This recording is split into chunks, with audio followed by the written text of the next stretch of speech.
Hello दोस्तों, आपका स्वागत है हमारी आज की वीडियो में। और मैं एडवोकेट नरेश कुमार आपका स्वागत करता हूं। आज हम बात करने वाले हैं एक ऐसे कानून की जो आने वाले समय में भारत के हर नागरिक की जिंदगी बदल सकता है, यानी कि यूनियन सिविल कोड, जिसको हम शॉर्ट में यूसीसी भी कहते हैं। और खास बात, अभी हाल ही में गुजरात ने इसे लागू करने की दिशा में एक बड़ा कदम उठाया है। लेकिन सबसे बड़ा सवाल है कि एक्चुअल में यूसीसी आखिर है क्या, यानी कि इसके अंदर क्या चीज है ऐसी। सबसे पहला राज्य जो है वह उत्तराखंड था और उसके बाद अब दूसरे नंबर पर गुजरात है। और इसके अंदर शादी, तलाक, लिव इन और प्रॉपर्टी के जो मामले हैं उनमें काफी सारे बदलाव होने वाले हैं। क्या मुस्लिम पर्सनल लॉ जिसमें हलाला जैसी चीजें थी वो खत्म हो जाएंगी इसके बाद?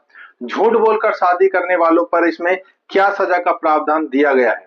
इन सभी सवालों का जवाब आज की इस वीडियो में आपको मिलेगा और बिल्कुल आसान भाषा में मैं आपको बताऊंगा।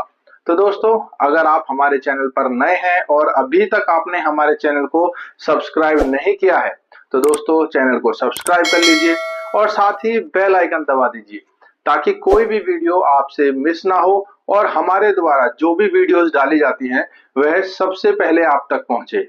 और ये वीडियो आपके लिए काफी महत्वपूर्ण है, इसीलिए वीडियो को लास्ट तक जरूर देखना। तो हम बात करते हैं कि यूसीसी एक्चुअल में है क्या।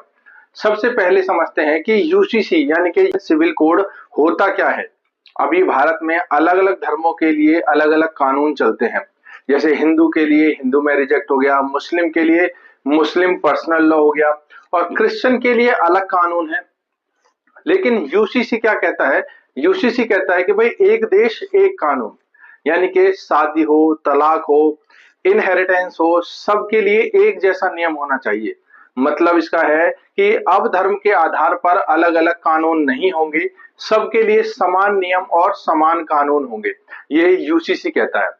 दोस्तों, यूसीसी पूरे भारत में अभी लागू नहीं हुआ है, लेकिन सबसे पहले इसे जो लागू किया गया था वह उत्तराखंड में लागू किया गया था, जो 2024 में लागू किया गया था। और अब गुजरात दूसरा राज्य बनने की तैयारी में है, यानी कि गुजरात यूसीसी लागू करने वाला भारत का दूसरा राज्य माना जाएगा, क्योंकि सबसे पहले उत्तराखंड में और उसके बाद अब गुजरात में।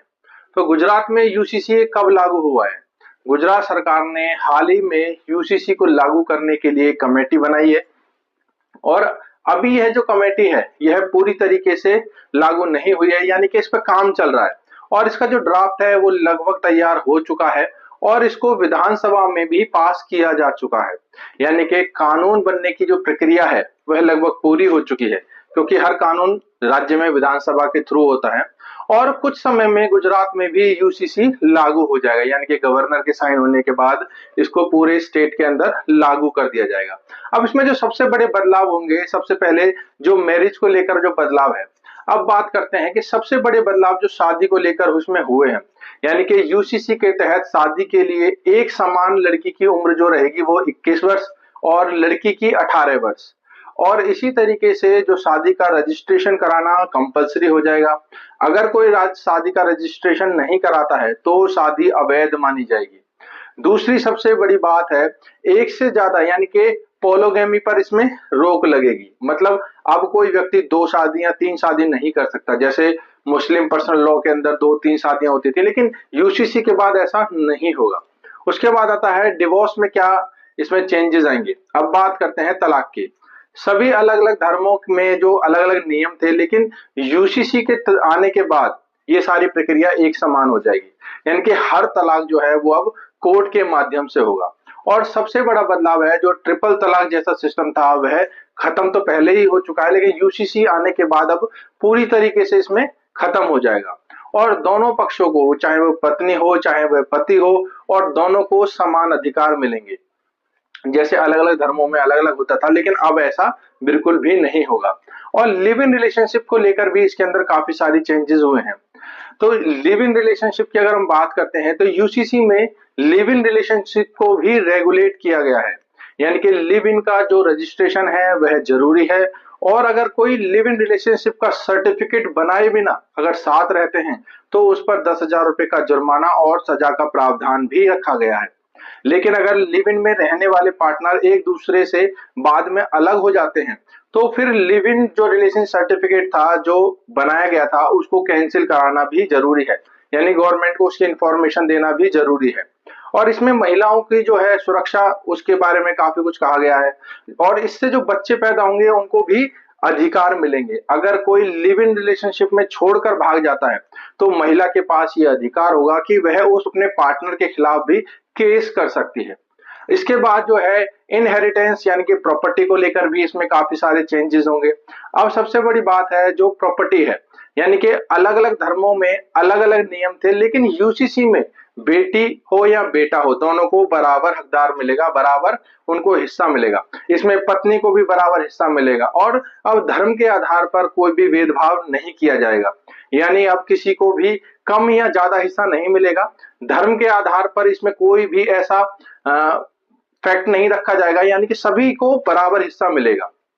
अब सवाल है जो हलाला मुस्लिम लॉ में चलता था क्या वो है खत्म हो जाएगा यूसीसी आने के बाद? तो इसका जवाब है हाँ। ये यूसीसी आने के बाद हलाला जैसी जो प्रक्रियाएं थी, जो प्रथाएं थी, उनको मान्यता नहीं मिलेगी, और इससे महिलाओं के जो अधिकार हैं वो बढ़ेंगे। यानी अब महिलाओं के साथ जो अन्याय पहले हुआ करते थे अब वह अन्याय कम हो जाएंगे या फिर बंद हो जाएंगे। और अगर कोई व्यक्ति झूठ बोलकर शादी करता है यानी कि फ्रॉड करता है तो उसमें क्या चीज हो सकती है, इसमें भी यूसीसी में कहा गया है। अगर कोई लड़का या लड़की अपनी पहचान छुपाकर, धर्म छुपाकर शादी करते हैं तो यूसीसी में यह है अपराध माना जाएगा। इसके तहत एफआईआर हो सकती है, और जो शादी झूठ बोलकर की गई थी उसको वॉइड करार किया जा सकता है, यानी कि उसको रद्द किया जा सकता है। और ऐसे में 7 साल तक की सजा का प्रावधान और जुर्माना भी रखा गया है।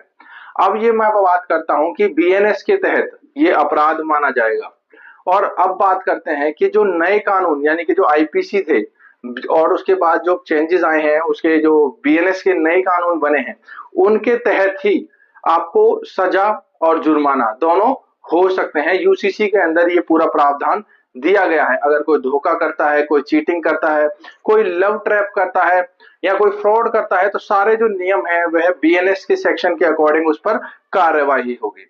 तो दोस्तों आज की इस वीडियो में हमने जाना कि एक्चुअल में यूसीसी क्या है और इसके बाद क्या बदलाव होंगे, यानी कि शादी, तलाक, लिव इन और प्रॉपर्टी जैसे मैटर्स में क्या बदलाव हुए हैं, और हलाला जो मुस्लिम कानून के अंदर था क्या वो खत्म हो चुका होगा, और शादी अगर झूठ बोलकर की गई होगी तो उसमें क्या चेंजेस होंगे, क्या सजा दी जाएगी। और एक्चुअल में जो यूसीसी का जो उद्देश्य है ना वह समानता का अधिकार देना है। सभी धर्मों में समान न्याय हो, हर महिला को अधिकार मिले, और हर धर्म के लोग अलग अलग कानूनों के हिसाब से ना चलकर एक समान कानून के अनुसार चले, ये यूसीसी कहता है।